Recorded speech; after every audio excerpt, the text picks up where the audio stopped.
Michel Hérault, le démembreur à la malle. Les amants de la guillotine. Une histoire racontée par Frédéric Lévineau. Tout au long de sa vie, Michel Hérault vit d'expédients. Il enchaîne les faillites et les escroqueries.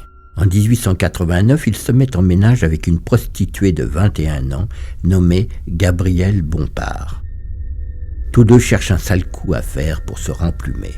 C'est alors qu'Hérault fait la connaissance d'un huissier de 56 ans nommé Gouffier, le parfait pigeon. L'homme paraît bourré aux as. Hérault charge Gabrielle de le séduire pour l'attirer dans un appartement loué pour l'occasion. Là, ils le tueront et le dépouilleront, rien de plus facile.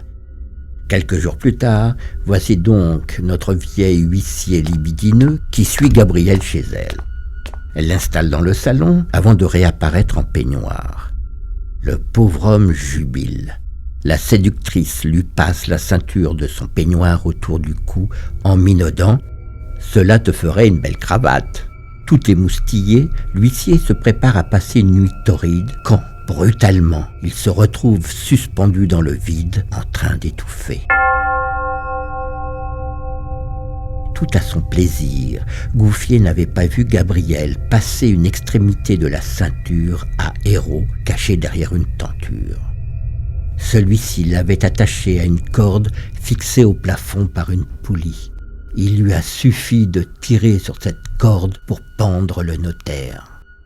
Comme celui-ci se débat sans avoir la politesse de mourir immédiatement, Hérault doit l'étrangler de ses propres mains. La fouille de cadavre ne livre pas la liasse de billets escomptés. Frustration d'Hérault qui se rend illico à l'étude de l'huissier pour y voler ce qu'il peut y trouver. L'imbécile n'aperçoit même pas 14 000 francs cachés dans le bureau. Il revient donc à l'appartement avec un maigre butin. Les deux complices décapitent le cadavre de façon à pouvoir l'enfourner dans une malle. Le lendemain, ils prennent le train pour Lyon avec la malle macabre.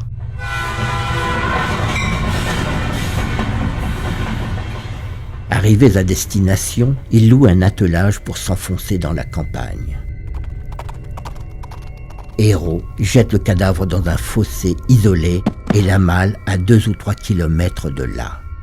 Le couple de meurtriers revient alors à Paris et file rapidement en Amérique pour échapper à d'éventuelles poursuites.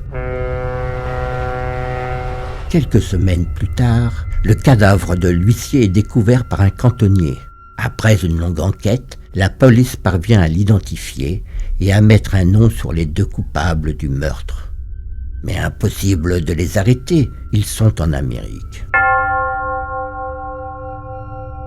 Le crime serait resté impuni si Gabrielle Bompard n'était pas revenue à Paris pour se livrer à la police. Mais pourquoi donc ? Parce que la maligne espérait tout mettre sur le dos de son complice Hérault et ainsi obtenir un non-lieu pour elle. Mais ce qu'elle n'avait pas prévu, c'est que celui-ci se fait pincer à Cuba par la police du pays qui l'expédie en France. Le procès du couple infernal s'ouvre le 16 décembre 1890. 4 jours plus tard, Hérault est condamné à mort, tandis que Bompard, incapable de convaincre les jurés de son innocence, écope de 20 ans de travaux forcés. Michel Hérault est guillotiné le 3 février 1891. Il refuse le verre d'alcool tendu par le prêtre avec ces mots « Non, je ne veux rien, je n'ai besoin de rien, cet alcool me ferait mal ».